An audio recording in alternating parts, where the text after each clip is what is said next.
Halo, Pak Waskito. Apakah suara Halo, saya? halo, selamat malam. Ya, ya. Halo, selamat malam, Pak. Selamat Apa malam, Mbak. kabar, Pak? Alhamdulillah, gimana? Sudah Oke. sudah siap dimulai? Iya, Pak. Boleh kita mulai terlebih dahulu ya, Pak ya, karena sembari menunggu teman-teman untuk join, biasanya semakin pertengahan banyak yang join, sih, Pak. Oke. Siap, siap, siap.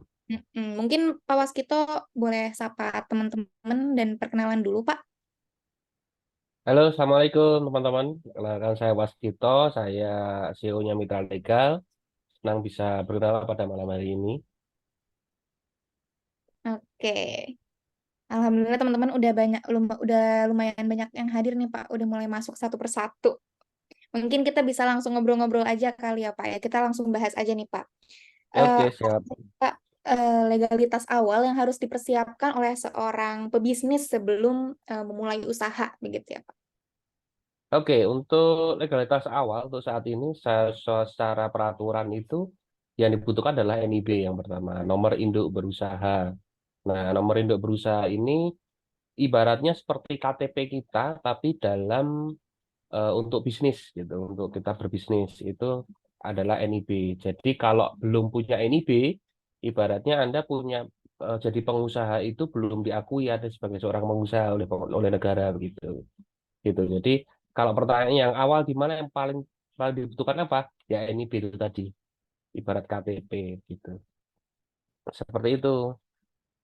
Nah, untuk NIB sendiri itu dikeluarkan oleh sistem OSS, ya, sistem OSS online single submission itu yang dikeluarkan oleh BKPM, ya, oleh BKPM, dan itu nanti kita bisa mendaftar juga secara online di situ.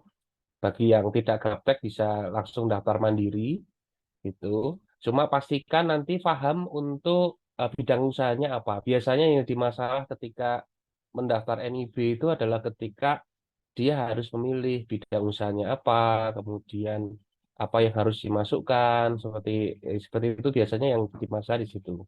Seperti itu. Iya, oke. Berarti ibaratnya kayak eh, kita butuh identitas dulu begitu ya Pak ya? Betul sekali. KTP gitu kan. Dan untuk pendaftarannya bisa secara online ya Pak ya? Ya, secara online bisa melalui oss.go.id. Ya, itu nanti ada caranya untuk masuk di situ. Ya, biasanya sih kalau yang tidak gaptek dan bisa untuk memproses sendiri bisa bisa langsung memproses gitu. Cuman kalau kesulitan kami siap membantu, mitra legal siap membantu gitu. Iya. Oke. Lalu kemudian kalau misalnya untuk proses pendirian perusahaan atau bisnis yang sesuai dengan hukum yang berlaku itu bagaimana Pak? Baik. Jadi begini, kalau untuk perusahaan itu yang pertama yang harus kalau kita mau mendirikan yang berhak untuk mendirikan itu kuasanya kepada notaris, Pak. Jadi notaris nanti membuat akta pendirian perusahaan, kemudian dia melaporkan ke Kemenkumham sehingga nanti akan muncul namanya SK AHU dari Kemenkumham. Nah, ini istilahnya akta kelahiran kita, akta kelahiran perusahaan. Nah, ketika sudah mendapatkan akta AHU dan akta pendirian perusahaan, itu secara hukum sudah berdiri. Tapi sebenarnya belum boleh bergerak juga. Kenapa? Kalau saya ibaratkan kendaraan itu yang namanya akta pendirian dan SKHU itu seperti BPKB. Tapi surat jalannya yang mengizinkan jalan itu adalah namanya NIB tadi. NIB tadi yang memiliki surat jalan. Nah, kalau usahanya usaha-usaha yang resiko rendah, karena sistem NIB tadi kan sekarang RBA ya, risk based approach, ya, berbasis resiko. Jadi nanti akan dihitung tingkat resikonya. Apakah ini termasuk resiko kecil, menengah, atau resiko tinggi begitu. Nah, biasanya untuk yang resiko ini nanti ada perizinan lanjutannya. Tapi jika itu resiko kecil, itu biasanya apa? Tidak ada lanjutannya bisa tidak ada perizinan lanjutan. NIB saja cukup seperti itu. Berarti walaupun misalnya udah dapat izin atau misalnya udah ada akta pendirian perusahaan, bisnisnya belum bisa langsung berjalan begitu ya Pak ya, karena harus mengetahui juga jenis-jenis resiko bisnisnya begitu ya Pak ya kurang lebih. Ya, ibaratnya seperti itu. Ini kalau asumsi kita taat sekali dengan peraturan ya. Tapi faktanya kan kita sebagai pebisnis yang penting jalan dulu aja kan begitu. Benar Nah, iya. teman-teman? Betul. Begitu biasanya. Mm-mm. Oke, baik. Nah, kan biasanya kalau perusahaan itu kan ada yang bentuknya PT, kemudian CV dan perseorangan ya Pak ya. Kalau misalnya untuk perbedaan gitu Pak, dari bentuk perusahaan seperti PT, CV, atau usaha perorangan itu bagaimana sih Pak? Dan untuk memilih Se- itu seperti apa? Ini berjenis perusahaan ya.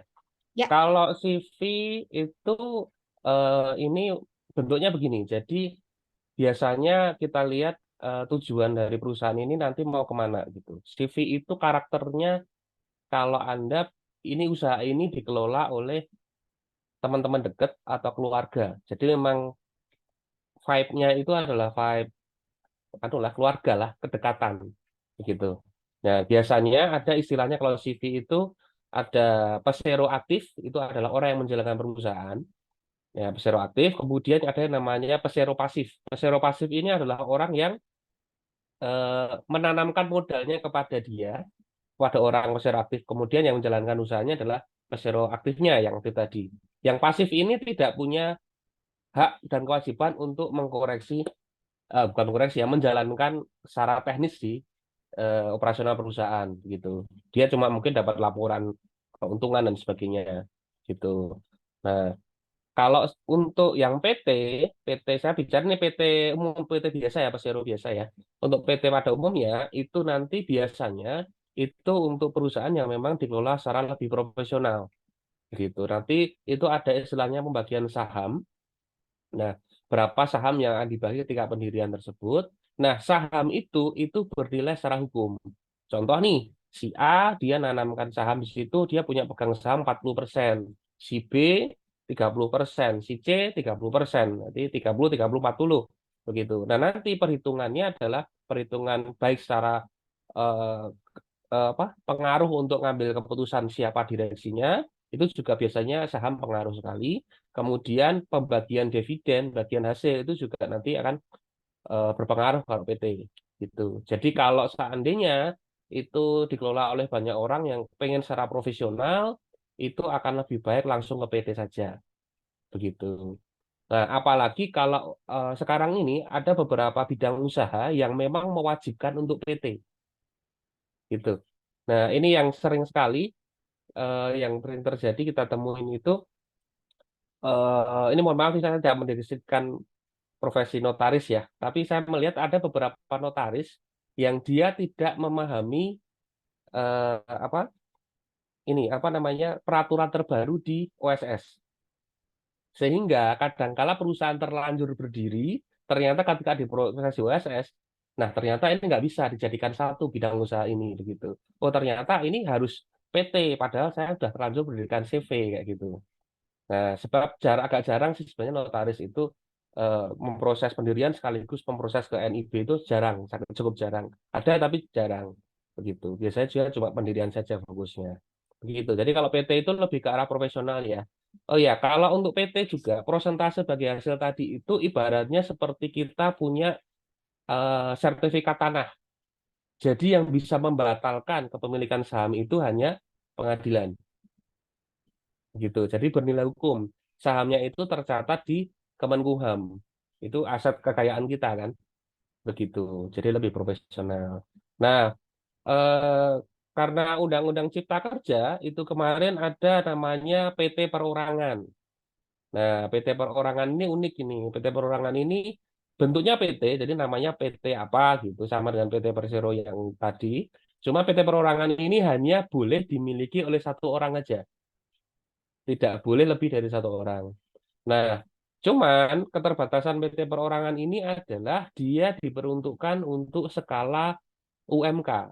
Nah, skala UMK ini ya juga saya perlu garis bawahi juga ketika membuat NIB itu seringkali ada kesalahan orang ketika memilih bidang usaha, dia memilihnya bukan pada modal dia di bawah 5 miliar. Oh ya, untuk yang UMK itu untuk modal di bawah 5 miliar ya. Jadi dia merasa kadang kalau usaha saya ini kan punya toko, dia punya swalayan gitu. Tapi ternyata modal dia di bawah 5 miliar. Nah, secara sistem itu sebenarnya masuknya masih UMK.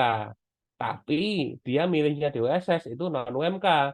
Sehingga nanti perlu rollback yang sedikit susah itu biasanya problem. Saya sering sekali temui kasus-kasus seperti itu. Begitu, seperti itu. Jadi kalau untuk PT perorangan tadi itu biasanya kalau semakin membesar, artinya dia eh, perusahaannya semakin berkembang, itu nanti suatu saat harus mengubah dari PT perorangan menjadi PT Persero biasa. Begitu, seperti itu. Halo, bagaimana Mbak? Iya. Jadi bedanya kurang lebih begitu ya Pak ya. Kalau misalnya Iya, CV itu biasanya dilakukan bersama dengan relasi begitu ya. Ada keterikatan ya ya, Pak. Biasanya ya, keluarga, teman-teman tuh biasanya suka ada bisnis bersama begitu ya Pak ya. Bikinnya ya CV. Kalau PT itu tadi cukup complicated ya Pak ya penjelasannya ya Pak. Kalau PT, iya. oke, noted sih Pak. Jadi kalau untuk PT itu biasanya dikelola secara profesional dan ada bagi hasil, terus kemudian ada ada lebih banyak lagi yang harus diperhatikan begitu ya Pak ya. Apalagi kalau untuk PT Iya. Perorangan itu juga ada beberapa syarat yang kadang suka ada kesalahan ya Pak ya. Jadi harus berubah ke Persero begitu. Bukan kesalahan ya, tapi memang aturan dari PT perorangan itu kan hanya untuk skala UMK. Jadi kadang-kala ya namanya perusahaan itu kan selalu kita berharap berkembang ya, Mm-mm. berkembang semakin maju sehingga suatu saat nanti dia akan nembus angka 5 miliar tadi. Nah, ketika dia nembus 5 miliar, itu mau nggak mau dia harus switch ke Persero karena PT perorangan tidak memungkinkan. Jadi jika Oh, Anda punya usaha yang kemungkinan dia akan berkembang, modalnya akan semakin membesar, atau dia memang modalnya butuh besar, itu sebaiknya jangan pakai itu. Contoh ya, konstruksi. oh, Konstruksi itu memang boleh pakai PT perorangan. Tapi kalau saya pribadi, sebaiknya jangan. hmm. Ketika dia berkembang, nanti akan mudah sekali nembus angka 5 miliar itu nanti biasanya. Oh, Begitu. biar sekalian begitu ya Pak ya. Kalau misalnya ada Betul, terus apa berkembangnya cepat begitu ya Pak ya. Jadi lebih baik langsung ke Persero ya Pak ya Pak. betul, betul sekali. Oke. Lalu Pak, kemudian tadi kan sempat mention notaris ya Pak ya. Kita kan Ya, berhubungan dengan legalitas bisnis atau usaha itu kan pasti kan ke notaris. Nah, kalau mm. peran dari akta notaris dalam proses pendirian perusahaan itu bagaimana Pak? Ya, dia melahirkan perusahaan kalau notaris itu. Jadi ya dia yang diberi wewenang oleh negara untuk melahirkan perusahaan tersebut. Nah, kelahiran perusahaan itu ditandai dengan keluarnya SK AHU Kemenkumham. Nah, untuk mengeluarkan SK AHU Kemenkumham hanya bisa dilakukan oleh notaris, begitu. Seperti itu.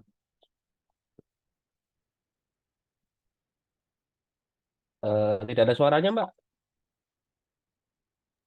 Oh iya, mohon maaf Pak, tadi masih di mute.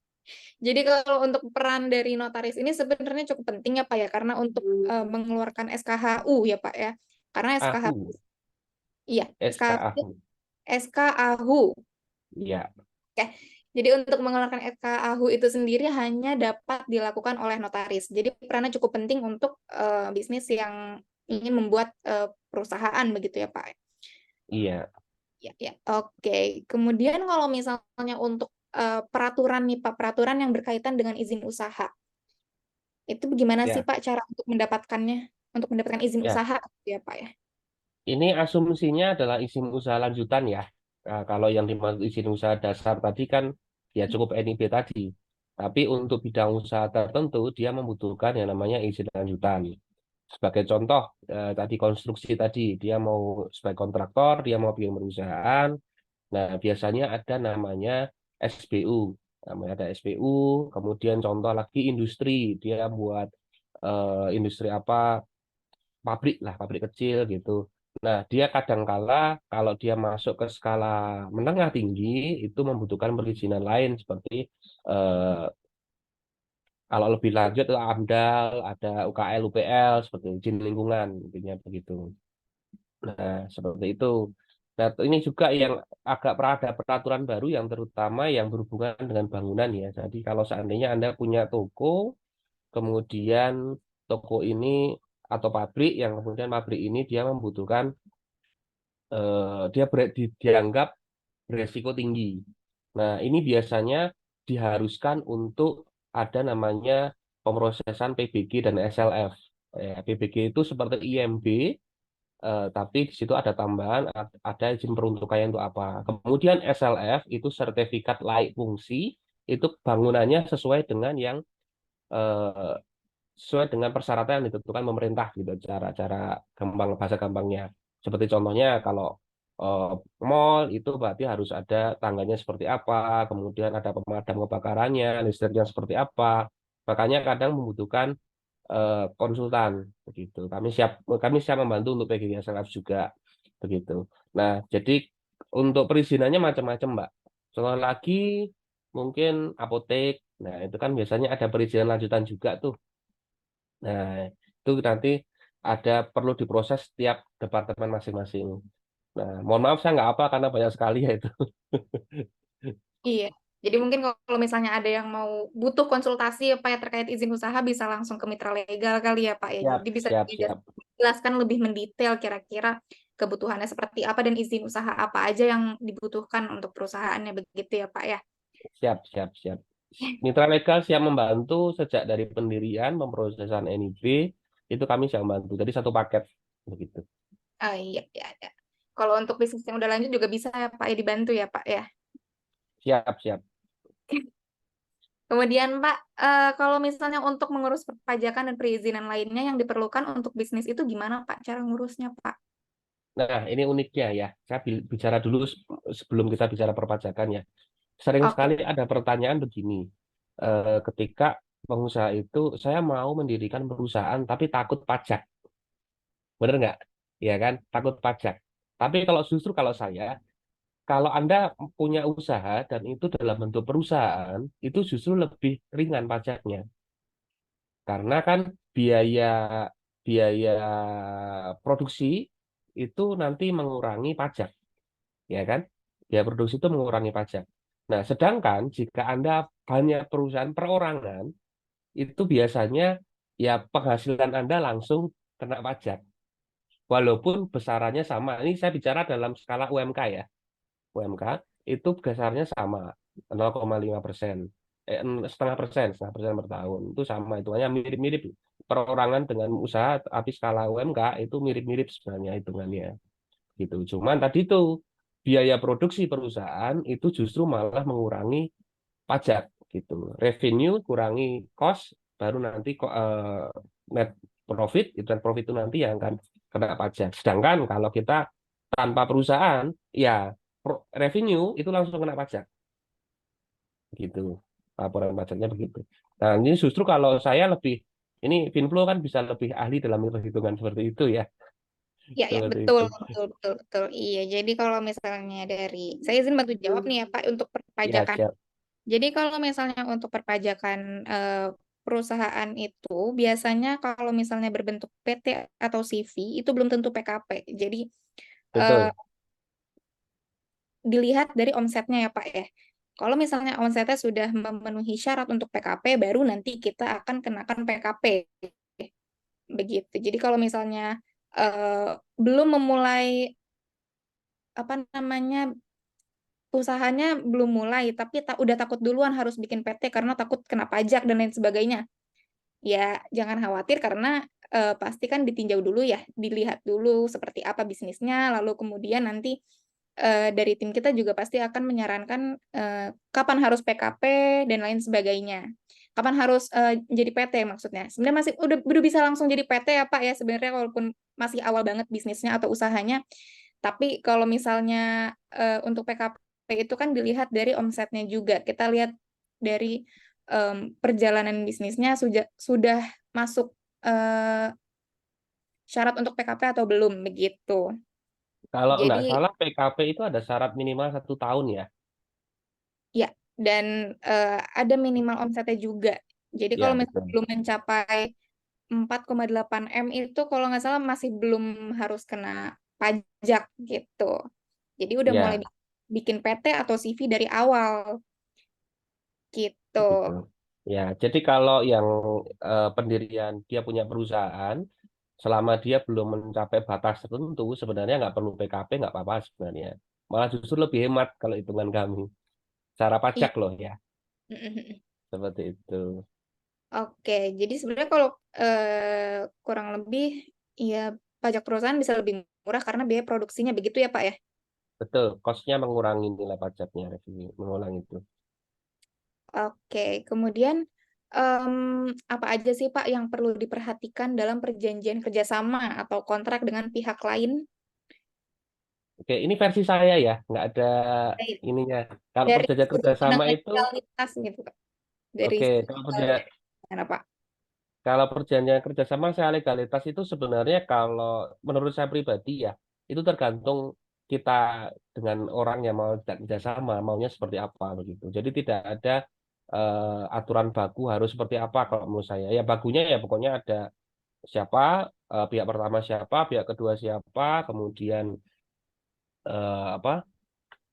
apa yang perlu dibicarakan di situ, do and done-nya seperti apa yang tugas pihak satu bagaimana, tugas pihak dua bagaimana, kemudian yang perlu diperhatikan juga kalau terjadi force majeure, kalau ada masalah, itu penyelesaiannya bagaimana. Nah, sering sekali itu tidak tertulis karena mungkin nih terlalu over PD bahwa ini akan berjalan dengan baik-baik saja. Padahal yang namanya kita bekerja sama itu biasanya ada-ada aja masalah begitu biasanya. Jadi harus ada kesepakatan bersama. Ini kalau ada masalah nanti penyelesaiannya bagaimana. Kemudian perjanjian ini itu berlaku sampai kapan? Apakah terus-menerus ataukah ada batas waktunya? Seperti itu. Seperti itu. Ini kalau kalau hemat saya sih, yang penting si A dan si B yang kerjasama itu setuju dengan draftnya, that's okay. Tidak ada aturan yang harus baku lah untuk isi konteksnya begitu. Oke, berarti sebenarnya eh, tergantung ya Pak ya dari kedua belah pihak bagaimana ingin mencapai kesepakatan bersamanya dan kemudian untuk Eh, penyelesaian masalah yang akan datang seperti apa begitu ya Pak ya. Ya betul. Saya izin lanjut ya Pak ya untuk pertanyaan dari audiens yang kemarin sudah isi form nih Pak. Jadi ada common questions yang banyak ditanyakan oleh teman-teman semua nih Pak. Apa sih Ya, Pak dampaknya kalau misalnya belum punya legalitas usaha atau legalitas bisnis? Jadi yang oke. nanya itu kebanyakan sudah berjalan begitu Pak bisnisnya atau usahanya sudah berjalan tapi mungkin belum punya legalitas usaha atau legalitas bisnis. Itu dampaknya seperti apa? Apakah ada pengaruhnya? Ya, secara hukum, ya bicara secara hukum, berarti kan kalau belum punya legalitas, itu secara hukum dinyatakan usaha Anda ilegal, kan seperti itu. Kasarnya begitu. Ya, kalau belum punya izin begitu. Secara hukum begitu. Cuman ini yang memang di Indonesia itu banyak sekali yang memang kepentok dulu baru ngurus. Ya, kepentok dulu baru ngurus. Nah, minimalnya contohnya izin dasar itu kan NIB. Nah, NIB orang-orang yang sering ke kami untuk dibantu memproses NIB itu rata-rata membutuhkan NIB saat pertama dia membutuhkan untuk masuk tender. Nah, tender ada mungkin dia catering, dia mau masuk ke instansi tertentu, itu kadangkala instansi tertentu itu mewajibkan ada NIB-nya, kadangkala ya, tergantung instansinya apa, tergantung kemana Anda masuk, karena seperti itu. Terus kalau Anda mau berurusan dengan bank, itu pasti wajib NIB, pinjaman itu pasti wajib NIB itu, seperti itu. Nah, kemudian jika Anda dalam bentuk fisik ya, contoh sudah ada toko, itu kalau tidak ada izinnya, ya suatu waktu bisa ditutup sama Pemda. Jadi sebenarnya tergantung Pemdanya juga sih itu. Seperti itu. Tapi kalau online ya pertanyaannya begini, Nah, kalau itu bisnis kalau online bagaimana kan gitu. Ya, kalau online itu saya juga pelaku online ya. Saya pelaku online. Nah, jadi kalau online itu memang lebih saat ini lebih aman ya, lebih aman. Walaupun ada ancaman ya tanda kutip itu kemarin harus daftar ke Kemenkumham. Nah, itu daftar itu kan pasti butuh NIB juga begitu. Nah, untuk seperti itu memang sebaiknya sih kalau saya amannya ya kalau mau jalan di kayak mau jalan mau pakai mobil atau kendaraan di jalan raya, ya kalau nggak ada polisi nggak ada yang nangkep sih memang. Tapi kalau ketangkep bagaimana begitu. Jadi pertanyaannya ya jawaban saya seperti ya kalau Anda bawa KTP SIM STNK di jalan raya lah begitu. Seperti itu sih. oke Pak, berarti sebenarnya lebih baik punya legalitas yang resmi gitu ya Pak ya. Karena Ya, kan minimal NIB, minimal NIB. minimal NIB. Oke, karena kan nggak ada yang tahu ke depannya, mungkin sekarang baik-baik aja kali ya Pak ya. Mungkin kan nggak tahu nanti apakah ada kendala atau misalnya ada sesuatu yang harus dihukum, yang harus diurus secara hukum begitu ya Pak ya. Ya, betul. Ya, Hmm, karena menurut saya NIB mudah ya, kamu mudah sebaiknya diurus kalau saran saya. Walaupun usaha saya masih kecil, cuma jualan baju via online gitu. Ya kita nggak tahu ya kalau di lapangan bagaimana. Tapi intinya saya katakan tadi itu secara hukum pemerintah itu dianggap usaha Anda ilegal kan begitu secara pemerintah. Jadi kalau ada orang yang nyari-nyari bisa masalah begitu. iya ya. Oke, Pak Waskito, ini ada pertanyaan dari audiens Pak. Apakah mau dibacakan atau bisa dari audiensnya langsung bertanya nih Pak, biar ngobrol gitu. Audio langsung boleh nggak apa-apa. Selama saya bisa jawab, saya jawab. Oke, baik. Mbak Nurian Dani Sitompul mungkin boleh on mic kali ya. Boleh langsung ditanyakan ya, Mbak. Oke, baik. Terima kasih, Mbak. Oke. Selamat malam kepada Mbak Zafira. Selamat malam, Pak Waskito. Perkenalkan, saya Nurian Denis Tompul. Saya mahasiswa dari Ilmu Hukum IBLAM. Pak, saya mau bertanya dong mengenai nomor induk berusaha tadi. Kan misalnya contoh saya punya klinik kecantikan. Nah, itu Ya, kan masih di bisnis usaha kecil-kecilan ya ibaratnya. Terus ketika usaha saya berkembang, lantas saya memiliki cabang bisnis lain seperti saya punya toko parfum atau saya punya brand owner apa segala macam. Lantas itu saya tetap memiliki satu NIB atau saya memiliki beberapa NIB gitu Pak. Terus kalau misalnya saya pengen buat PT, apakah di semua bisnis saya itu hanya butuh satu PT aja atau gimana Pak? Terima kasih. oke. Saya jawab satu-satu ya. Ya. Kalau untuk NIB, itu satu NIB bisa untuk beberapa bidang usaha. Itu satu NIB perorangan ya, saya bicara dulu perorangan. Itu bisa untuk beberapa bidang usaha. Nah, contoh ibu punya salon kecantikan, kemudian eh, di lokasinya di lokasi A begitu. Kemudian mau buka cabang di lokasi B. Nah, di OSS itu bisa kita nambah dengan KBLI yang sama itu dengan tapi lokasi yang berbeda. Jadi nanti ada dua daftar walaupun KBLI-nya sama. Itu bisa dilakukan seperti itu. Jadi untuk beberapa lokasi itu boleh dengan KBLI yang sama. Oke. Nah, kemudian seandainya nanti juga mau buka usaha lain, contoh rumah makan gitu kan, salon sama rumah makan. Itu juga boleh-boleh saja, tidak masalah. NIB perorangan boleh melakukan itu. Kemudian contohnya ini salon saya ini yang perorangan mau saya jadikan PT atau CV gitu. Nah, didirikan aja tidak masalah. Didirikan aja nanti ketika pengelolaannya ya salonnya itu dikelola PT aja begitu. Jadi sepertinya cuma dalam pikiran kita saja lah bahwa salon A ini semula dikelola oleh saya, kemudian salon A ini saya alihkan ke PT gitu. Walaupun PT-nya punya saya begitu. Nah, jadi lebih mungkin secara pembukuan aja sih itu. Tapi Oke. secara legalnya ya kalau selama ini diakui oleh perusahaan dan eh, si contoh brand A ini warung toko kecantikan ini punyanya individu namanya eh, Ibu Nurian ya, Bu Nurian, ini punya Bu Nurian, kemudian Bu Nurian bikin PT. Nah, salon A ini kemudian dimiliki oleh PT-nya, maunya kan begitu nggih? Iya. Ya. Nah, itu tinggal aja dia ambil alih sama PT-nya gitu. Secara pembukuan misalnya pembukuan keuangan aja sih Oke. itu. Tapi secara hukum ya tinggal didirikan aja. Nanti Oke. diaku bahwa ini punyanya ini. Kan sama-sama punya kita. Iya, benar. Oke, Pak. Terima Ya, kasih ya, Pak, atas jawabannya. Makasih, ya. Mbak Safira. Iya, oke. Sama-sama, Mbak. Mungkin dari audiens lain ada pertanyaan? Atau boleh saya tanyakan aja nih, saya bacakan aja begitu ya, dari form pendaftarannya mungkin. Boleh Oke. silakan. Sembari menunggu kali ya Pak ya, mungkin masih ada yang berpikir dulu mau tanya apa. eh Kalau misalnya untuk,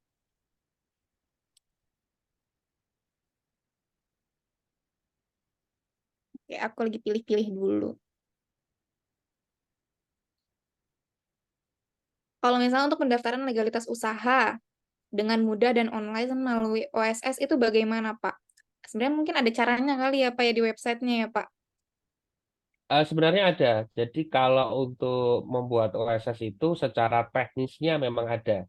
Tutorialnya di YouTube juga ada beberapa, ada banyak juga pilihannya bisa dipelajari begitu.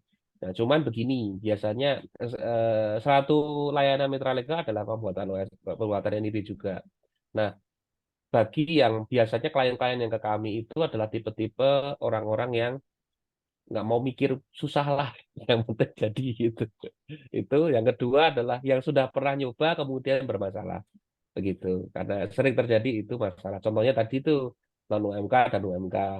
Kemudian ada lagi perhatikan juga kalau untuk pemrosesan OSS itu aturan yang sering terjadi dan untuk ngelok biasanya itu adalah ketika pemilihan bidang usaha.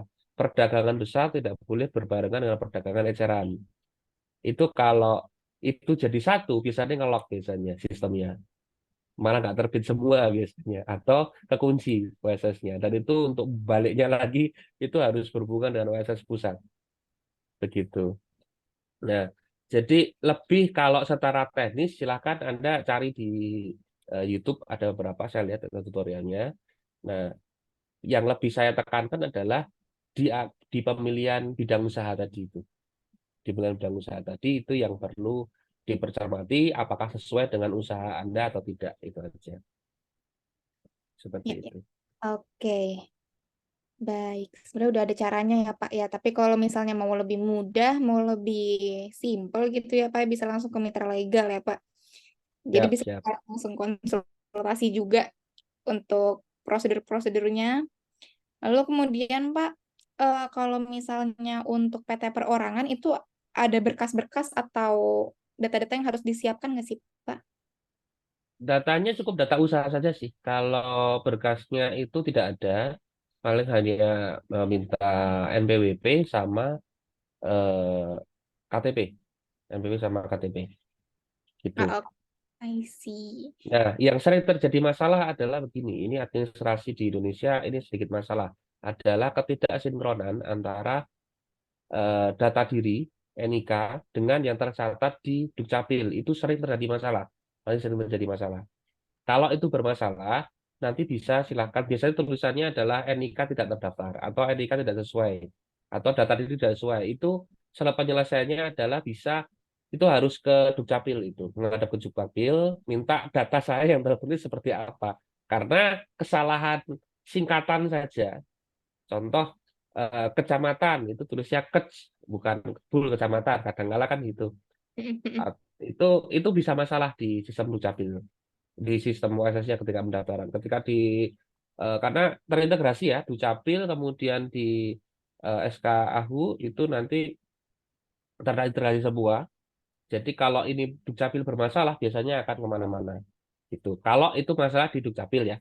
Kemudian ada lagi penulisan gelar titik koma itu juga bermasalah. Nah, kadangkala ada klien kami itu mintanya contoh dia punya gelar SE atau ST atau SH gitu. Nah, kemudian dia mintanya itu dicantumkan. Gitu. Padahal di NIK dia yang tercatat di Dukcapil itu tidak ada. Dan- Nah, itu bisa ditolak nanti oleh sistem. Begitu. Atau namanya disingkat. Muhammad jadi Muh. Nah, itu juga bisa jadi masalah nanti di ketika memproses. Gitu. Nah, biasanya langkah kami itu biasanya cek dulu KTP, kemudian kakaknya apakah sama persis. Nah, kalau ternyata ini sama dan dia masukkan tidak bisa, silakan ke Dukcapil untuk minta data saya yang sebenarnya itu seperti apa, begitu. Seperti itu. Kemudian NPWP juga. NPWP ini saat ini pastikan NPWP Anda itu aktif ya. Gitu. Terutama untuk yang pendirian perusahaan itu sebaiknya aktif. Kalau ada tunggakan segera dibayarkan. Karena kami melihat dulu sih masih bisa pakai celah-celah dikit eh, ini tanpa harus bayar dulu itu bisa lolos gitu. Tapi sekarang semakin ke sini semakin ketat sekali. Jadi kalau wah ini belum lapor pajak nih, itu bisa bisa tidak bisa lanjut proses, harus nunggu Iya. dulu gitu. Seperti itu. Oke, jadi untuk aktifin NPWP berarti harus bayar pajak dulu ya Pak ya? Betul sekali. Gitu. Jadi kalau untuk bayar pajak bisa ke Finflo dulu, nanti untuk urusnya bisa ke mitra legal, begitu ya Pak ya? Siap, Jadi, siap. Nanti kalau udah bayar biasanya otomatis lepas kok itu. mm-mm. Jadi Ya. dicek dulu gitu ya Pak ya. Terus Pak, aku ada pertanyaan sih Pak. Ini pertanyaan yang tiba-tiba lewat aja gitu. Kan biasanya kalau misalnya di pinggir jalan gitu ada warung-warung Madura begitu ya Pak ya, warung-warung kelontong. Itu perlu legalitas nggak sih Pak? Nah, itu kalau itu sih seperti tadi, Mbak. Kalau tidak ada yang mau dipermasalahkan, biasanya sih mereka tidak ngurus, yang Hmm, ngurus itu. Nah, biasanya yang akan terjadi adalah biasanya mereka mau ngajukin pinjaman seperti KUR ya ya atau ya. bantuan usaha. Itu kan ada kemarin kayak waktu COVID itu ada bantuan usaha tuh, itu Hmm. harus ngurus NIB dulu minimalnya. Begitu. Oh, jadi kalau untuk Jadi tidak kemudian gimana? pengajuan kur juga berpengaruh ya Pak, harus ada NIB dulu. Oh harus itu. Sekarang nggak mungkin ngajukin KUR tanpa NIB. Oh iya, Pinjaman apapun ke bank nggak bisa tanpa NIB. berarti memang pada dasarnya sebelum memulai bisnis itu harus punya NIB dulu ya Pak ya. Ya, betul Mm-mm. sekali. Dulu untuk mempermudah bisnis ke depannya. Iya. Oke. Dari teman-teman ada yang ingin ditanyakan lagi kah? Mungkin bisa seperti Mbak tadi bisa langsung bertanya sebentar. Oke.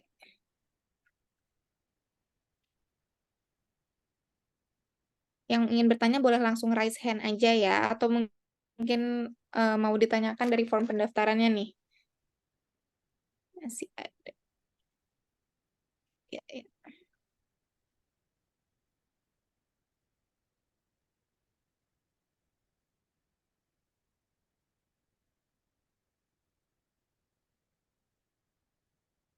Oh ya Pak, ini ada pertanyaan cukup menarik nih Pak. Kalau misalnya untuk mendaftarkan legalitas usaha bisa diwakilkan nggak Pak? eh Usaha apa dulu gitu. Kalau NIB ya contoh kami yang memproses kan itu kan berarti orang ketiga. Bisa-bisa saja sih. Tidak masalah, tidak masalah. Tapi Anda harus hati-hati ya karena ketika ngasih itu kan berarti ngasih data diri ya, KTP itu semua dikasihkan. Jadi pastikan jasa yang membantu Anda untuk memproses itu adalah bisa dipercaya begitu. Seperti Iya. itu. Jadi nggak sembarangan bisa minta tolong sama orang begitu ya Pak ya? Karena Ya, sifatnya itu apa pribadi begitu ya Pak ya? Khawatir ya data disalahgunakan. pribadi. Ya, betul sekali. Mbak Nurian ada yang ingin ditanyakan lagi Mbak? Masih di mute Mbak, mohon maaf. Maaf, maaf. Pak, saya ingin bertanya Ya, lagi. Kebetulan tadi yang ditanya sama Mbak Safira itu berkesinambungan sama pertanyaan saya selanjutnya. Seperti yang Bapak sampaikan tadi kan katanya untuk pengajuan ke bank itu kan harus membutuhkan NIB ya. ya, Tetapi di daerah saya, kebetulan di Sumatera Utara, daerah Medan, itu di mana waktu saya pengen pengajuan modal untuk pengembangan bisnis saya itu, saya kan sudah menyediakan NIB ya, tapi ya. pihak bank tersebut meminta untuk surat izin dari desa aja, Pak. Apakah memang Oh, seluruh bank di Indonesia ini belum merata atau cuma di daerah-daerah tertentu aja? Soalnya waktu saya udah siapkan NIB dia tidak butuh, katanya eh, minta surat izin usaha dari kepala desa saja begitu. ya, Terima baik. Itu untuk bank itu memang sebenarnya adalah hak prerogatif banknya ya. Cuman yang namanya NIB itu kan perizinan skala nasional. Perizinan skala nasional. Kadangkala, oh saya mintanya anu kok yang dari kelurahan saja, ya ya gimana yang banknya kan yang punya otoritas adalah bank kan. kasih. Intinya ada sesuatu lembaga yang dia mewajibkan untuk menyatakan bahwa usaha ini betul-betul ada loh, ini jalan loh gitu. Ada pernyataan seperti itu yang menegaskan bahwa ada usaha tersebut. Nah, jadi kalau itu masalah kemudian itu kelurahan, memang sebelum ada Undang-Undang Cipta Kerja, itu yang ngeluarin izin-izin namanya IUMK. IUMK itu sekarang maksudnya NIB juga ya. Itu yang ngeluarin dulu adalah kelurahan biasanya. Izin usaha ya, kemudian itu biasanya yang ngeluarin kelurahan. Nah, biasanya memang ini terjadi kebanyakan masih di daerah-daerah ya, itu masih menggunakan seperti itu. Tapi ke depannya, dan saya melihat ini kalau di Jawa hampir semua sudah harus pakai NIB kalau di Jawa. Kalau di luar Jawa memang ada beberapa daerah tertentu yang masih belum mengenal NIB. Ya, jadi memang pemerataan itu memang masih masih kurang ya memang. Makanya Masih butuh bisa. pengembangan gitu ya Pak. Soalnya di daerah saya belum dibutuhkan untuk NIB begitu. Tapi untuk di Jakarta sudah saya butuhkan gitu. Karena Iya, kebetulan betul saya punya betul. bisnis di daerah sama di Jakarta begitu. Jadi untuk pengajuan banknya gitu sedikit berbeda di Jakarta sama di Medan gitu. Iya. Contoh saja biasanya untuk yang PT perorangan tadi yang sempat kita bahas. PT perorangan itu ada bank yang bisa kita membuka rekening atas nama PT perorangan itu ada yang bersedia. Oke, nggak masalah. PT perorangan buat rekening atas nama PT tidak masalah. Tapi ada banknya sama, beda cabang doang. Itu bahkan tuh cuma sampingan kabupaten. Itu yang satunya tidak mengizinkan. Saya jadi Gitu. korbannya juga Pak. Kemarin saya Nah, coba tidak bisa. Saya coba buat bank atas nama PT Perorangan saya di satu bank yang ternama. Tidak bisa, tapi saya ketika ke pusat saya bisa gitu. ya, Nah, pihak bank sebelumnya itu minta akte notaris katanya kan. betul. Kan sudah bisa nih tanpa akte notaris. Lalu saya ajukan lagi ke bank satu lagi bisa begitu. Jadi tidak semua bank saya rasa dikoordinasi seperti itu, Pak. Ya, saya sempat bertanya hal yang sama pada teman saya yang kebetulan adalah manajer sebuah bank swasta. Dia tanya, kok bisa seperti itu? Ya, memang namanya SDM itu kadangkala yang tidak sama. Di bank yang sama itu kadangkala SDM-nya bisa berbeda begitu. Ada yang sudah tahu ada itu, ada yang belum. Apalagi itu daerah itu belum banyak orang yang punya perusahaan namanya PT Perorangan itu. Dia mungkin baru dengar atau apa. Taunya adalah dia eh, PT itu ya harus ada akta pendirian gitu. Seperti dari notaris. Padahal PT Perorangan tidak perlu akta pendirian dari notaris ya. Seperti itu. Nah, memang tergantung ininya sih SDM dari bank tersebut. Oke, baik. Terima Begitu. kasih, Pak. Terima kasih, Mbak Safira. Ini sama-sama. Baik. Oke. Eh, Webinarnya udah berjalan hampir 1 jam nih, Pak. Nggak kerasa ya. Iya, Oke. Mungkin dari teman-teman nggak ada pertanyaan lagi ya mengenai legalitas nih. Tadi juga udah banyak eh, bisa disimpulkan juga dari pertanyaan yang Mbak Nurian ya Pak ya. Jadi emang pada dasarnya NIB itu penting ya Pak, walaupun bisnisnya baru memulai atau bahkan belum mulai gitu ya Pak ya. iya, Baik diurus terlebih dahulu. Jadi kalau misalnya ada keperluan, ada kebutuhan untuk perkembangan bisnis bisa jadi lebih mudah begitu ya Pak ya. Ya, Dan sebaiknya untuk punya lah izin minimal minimal NIB itu punya. iya jadi Ya, mau usahanya online atau offline itu lebih baik punya ya Pak ya. Karena kan ya. setiap bisnis pasti punya harapan bisnisnya berkembang berjalan terus begitu ya Pak ya. Jadi lebih baik punya begitu teman-teman. Satu tambahan Eh, lagi Mbak, tambahan boleh lagi boleh Pak. berhubungan dengan yang mulai bisnis online ya. Jadi kemarin Mm-mm. kasus yang Iya TikTok Shop betul. itu KBLI yang berhubungan dengan bisnis online sementara ini dibekukan oleh pemerintah. Sementara ini, jadi tidak bisa diproses dulu. Artinya, kalau biasanya begitu, itu artinya akan ada peraturan baru yang berhubungan dengan aturan eh, peronlinean. Biasanya begitu. Jadi sebaiknya sih, dugaan saya kalau Anda pasang di Tokopedia, Shopee itu minimalnya harus cantumin NIB. Dugaan saya ya, belum tentu benar. Jadi harus ada seperti itu untuk marketplace. Kemungkinan akan seperti itu.